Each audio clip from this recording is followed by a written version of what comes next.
Hi, this is Chris Kilkenny with paperfairychris.blogspot.com, and today I wanted to show you this little 4.5 by 4.5 chipboard cover album that I made using the Happy Forest Friends Suite collection found on page 46 and 47 of the annual catalog.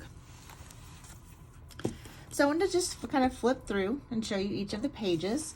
So the cover is just covered chipboard, and it's covered with the Happy Forest Friends 12 by 12 Designer Series paper pack.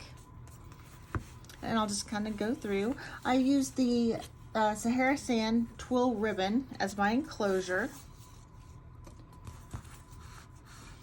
So on this first page, I just made a little pocket. And I just love this paper. It's so cute. The little fox and the bear. It's just my favorite. So this is just a little journal card. The coordinating dies cut out all of these little acorns, and I just used a ruler and just made some little lines for some journaling. Anytime I make a pocket, I like to punch a little half circle out of it so that you can see that something is, behind the pocket or, inside of a little folder. For this page, I used this mushroom paper, and I had a retired photo corner punch that I just used for this. Or you can just like punch out a square, and if you have a square, when you put a photo behind your square, it kind of looks like a little photo corner there. So that's a trick that you can use as well. These little mushrooms were stamped and then punched out with the coordinating die. I didn't feel the need to cover all of the pages because I plan to put some 4x4 photos on some of these. And then here again, here's a little tag I made. Used the die and then the little acorn die to cut that out. And again, I did a little half circle there so that you can see something's tucked in that pocket. I stamped the little fox and cut him out with the coordinating die. And then I just glued on one of the little matching leaves in Calypso Coral. For this page, for this little bear here, I cut him out, and then I cut out another one with some thin chipboard, and then glued those two pieces together just to make him thicker, so that, he'd kind of stand up a little bit more. Also, if you had something, like movie tickets or some kind of ephemera, you could, tuck that in right there behind him.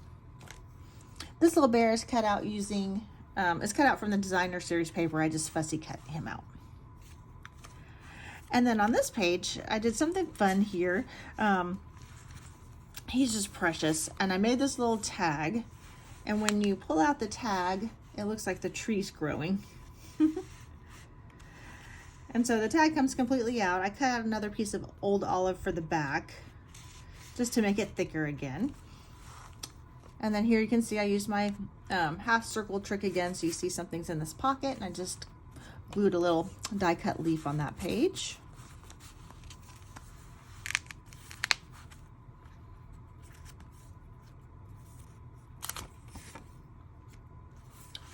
For this page, I had a pocket, and then I just made a little flap out of a circle and just folded that over, and then I made a little booklet. So you could put some hidden journaling in there. You could put some photos, pretty much anything. You can use your favorite piece of the Designer Series paper. Any little extra pieces that you have, you can use to make little cards or little mats for photos. On this page, you can just cut out a circle photo. I didn't glue this side down. That way I could tuck my photo back in behind that. I just made a little card here. And the fox is just fussy cut, again, out of this really cute Designer Series paper. For this page here, I thought this was kind of fun. I used this tree as an enclosure. The tree is just fussy cut, and I just glued it down on one side. And the little acorn is stamped and then die cut. And then that just tucks right in there behind that tree. For this enclosure on this side, I used a circle again, and it's stapled on the edge of the page. And then I covered up the staple with a little stamped and punched acorn. And again here, I used my favorite piece And then just made a little folder that opens. You can put some photos in there, more journaling, anything you wanted to. On this page, I used the trees and the fox as my little holder here. And so that comes completely out. I just glued the bottom of them down so that will just kind of pop right in there. For this page, I just punched out the little bird from the designer series paper. And then this just tucks under.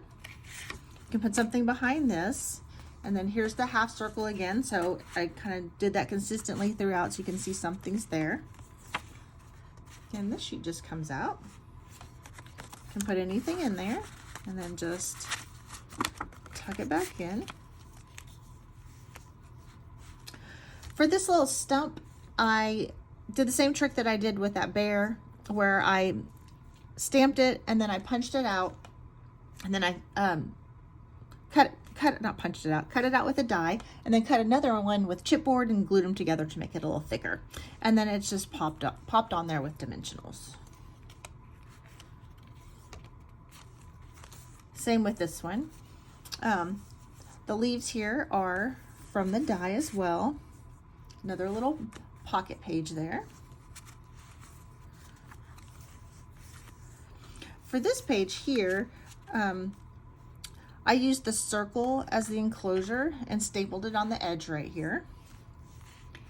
And then the leaves are all die cut. And what's fun about the leaves is you can pop out the centers and mix and match. And then I just use this tool right here. I always have this tool on my desk. And so it's really great for picking up, the little pieces and moving them around. And then to make them shiny, I used the fine tip glue. And after I had everything glued down, I put a little bit of this on top of each of the leaves and let it dry overnight. I like how it, adds some interest and makes it shiny, kind of makes it look like a bit like a sticker. I love these mushroom paper, it's so cute. So I just made another little coordinating accordion, like little tag thing here. Kind of fun. I like to add a lot of photos to my little albums, and so when you do little things like this, it allows you to like put more photos in and tuck more photos in some places.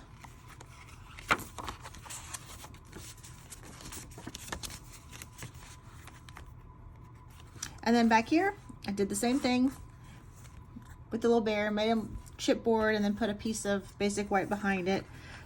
You want to make things sturdy that are going to be taken in and out of the album. So I just kind of tucked him in there. So if you'd like to order anything to make an album of your own, you can go to chrisk.stampinup.net and come visit me on my blog. Thanks so much for watching. Bye-bye.